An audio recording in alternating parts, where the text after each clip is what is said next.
Hey, it's James, Parents' Rights and Resources, hashtag how I got custody. So, do you know what happens in the animal kingdom when, I don't know, lions, hyenas, or whatever are on the hunt for some prey and they see a weak or young or fidgeting, scared little or injured animal among among a pack of, I don't know, buffalo, deer, whatever, or even like what happens in a boxing match at the stare down. If one guy looks scared, like say some guy is going to fight Mike Tyson and they look scared in the stare down before it starts, or, you know, in a football game, somebody sees it in their eyes that somebody looks scared. You know what happens when you show signs of being weak and scared? The hunter, the opponent in a competitive game, they pounce, they drool over that and they pounce. Some of you, as soon as you get served paperwork, or as soon as somebody says something, or as soon as an attorney writes a letter, you freak out, get scared, panic, and say, "Oh no, please don't do this. I don't want any trouble. I don't want any problems. Please." Their strategy to intimidate, harass, and gaslight you into surrendering is working. Same thing that happens with a bully at school.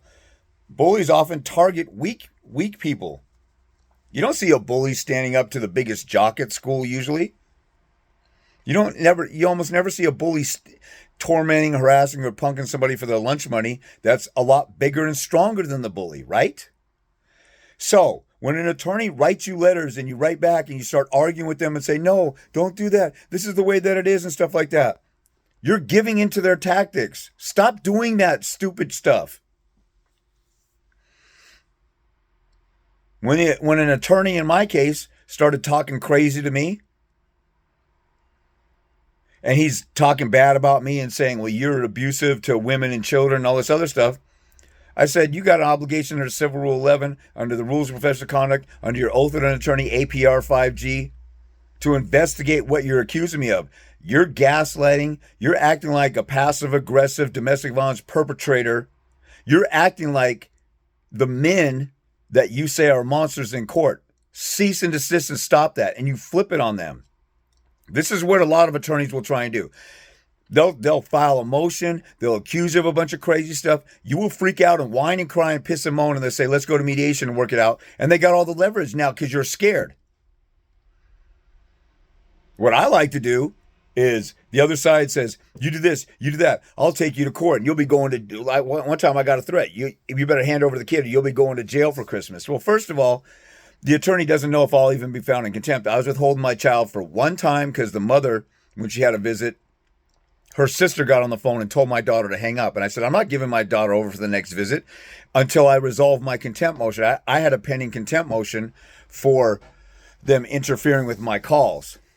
And so, um, uh, um, And so the mom came to pick up the kid, and I didn't allow the kid to go because we had a contempt hearing coming up, and the attorney's threatening, "We'll send you to jail for Christmas." First of all, you're not the judge. Second of all, you don't even know if I'll be found in contempt. Third of all, you don't even know if, even if I am found in contempt, if they'll sanction me or threaten jail time. So I was like, "Screw you." And my baby's mom's attorney looks like a white trash version of Herman Munster. And I told that to his face. I told that to him in emails and text messages. And all he did was freak out, and he did some name calling back and forth. And I fought fire and fire. Now, a lot of times you don't want to engage in the name calling because if you don't have your kid, then they might say, "Oh, well, look at how hostile and harassing this person is." But, your conduct toward a hostile, harassing, opposing attorney and adversary in court has no bearing on your parenting ability. So that could be argued in court, but you don't want to even you throw it out there and even go there, really, usually. But stop doing exactly what they want you to do. They want you to show your cards. Give them your poker face. Don't let them see if you're scared, that you're scared. Even if you are scared, don't say, "Hey, I'm totally scared. I'm panicked. Please, I want this to go away." You are a sitting duck. You're like a newborn. Like I've seen some of these crazy nature shows. Nature is a savage. There's this page called Nature is Metal on Instagram. They show all kinds of crazy, savage, nasty stuff like, not that I enjoy that, but just stuff like, a shark attack on a seal, or, one time this deer was giving birth to a baby. And as soon as the deer gave birth, the deer took off, and some hyena or jaguar, it was a small animal, picked the kid up, picked the baby up. Baby was born, and then the baby died immediately because, they tore the kid up. I couldn't watch the rest of it. I don't know if they even showed it. Like, I stopped watching after that. But, they didn't go chasing down the mother. That was weak, easy prey. Stop saying, hey, everybody, I'm weak, easy prey. Your antics are working. I'm traumatized. And you know what they do? They'll, I'll dare them. I'll play chicken with them all the way to the wall of the court hearing. They'll file a motion and say they're going to go for full custody or go for this and go for all these things on you. And say, okay, I'll see you in court. Tell the court your story. I had one guy one time, and he's been a client for over 15 years. He regrets not listening to me. The mom just let him have the kid. They had an infant or a toddler. The mom let him have the kid overnight, like once a week or whatever. He decided he's going to file and go for full custody. He didn't give the kid back and served her.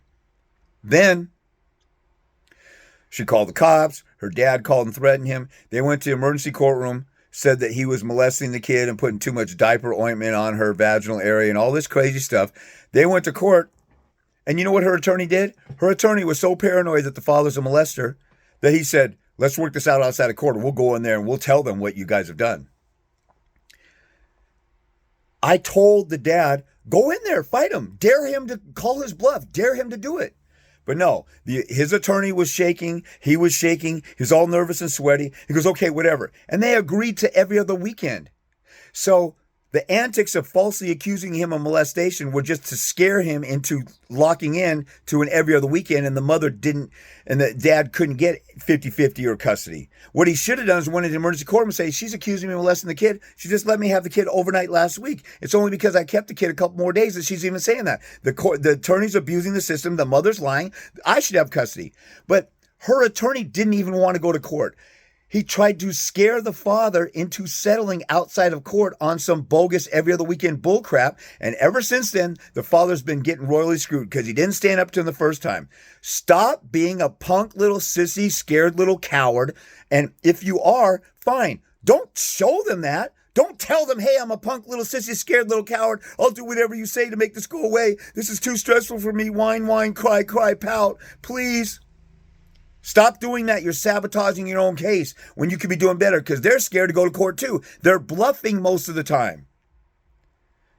I just got done working with somebody who the opposing attorney is taunting and harassing her, and they threatened with a court hearing, and then all of a sudden, and think about this.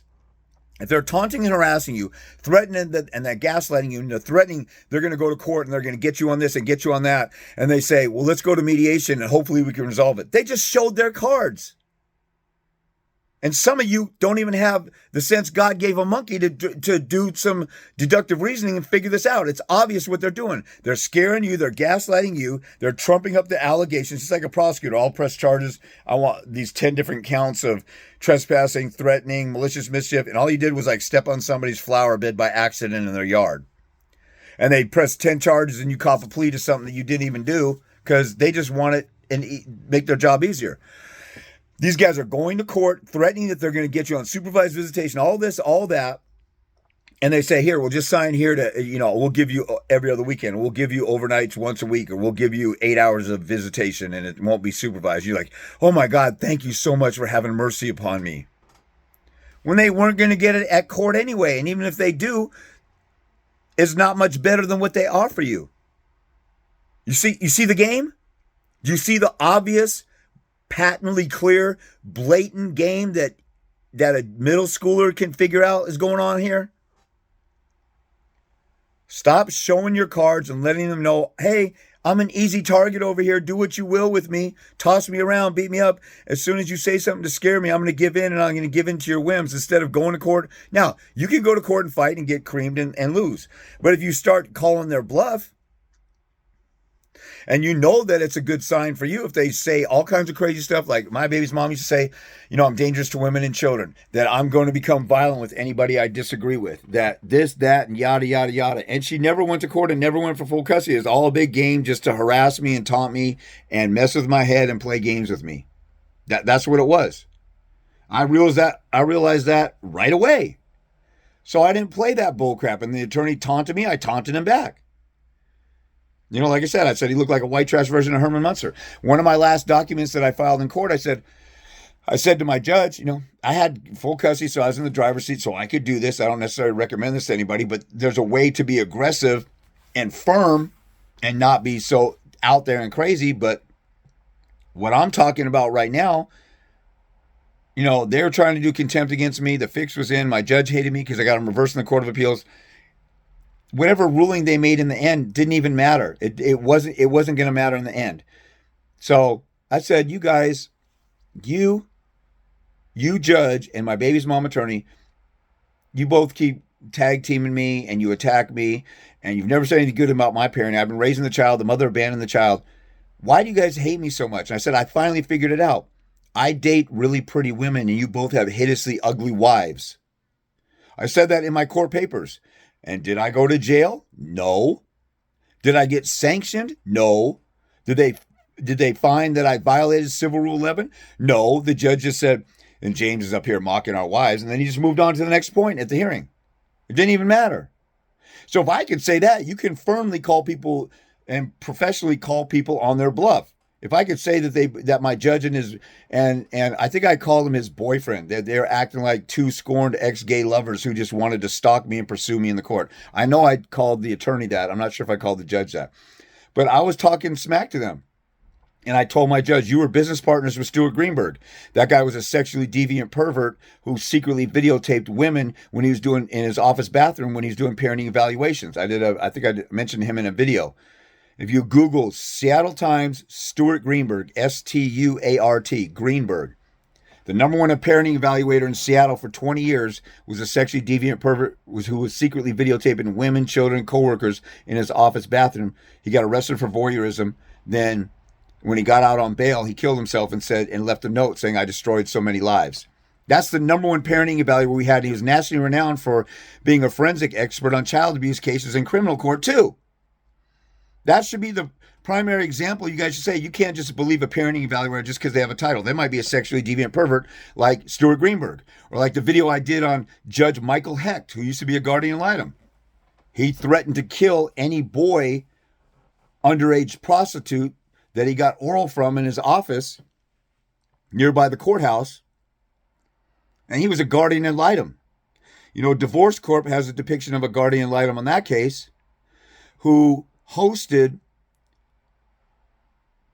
bondage, leather, cocaine, gay orgies on the weekends.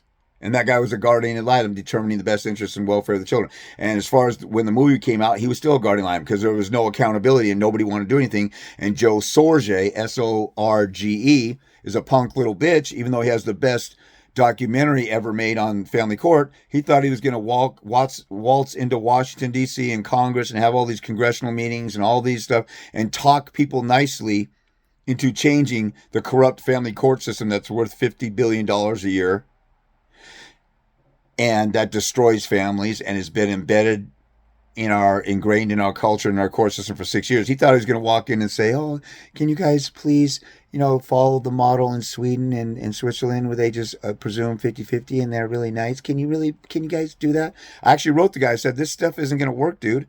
You have to have a different approach. He goes, well, we're going to try it. A year later, he fell off the face of the earth. I don't even know where that punk little bitch is. And that's your father's rights movement. And that's the typical people involved in the system that want to supposedly change things. And the father's rights movement. And Dad Talk Today. That greasy little, punk.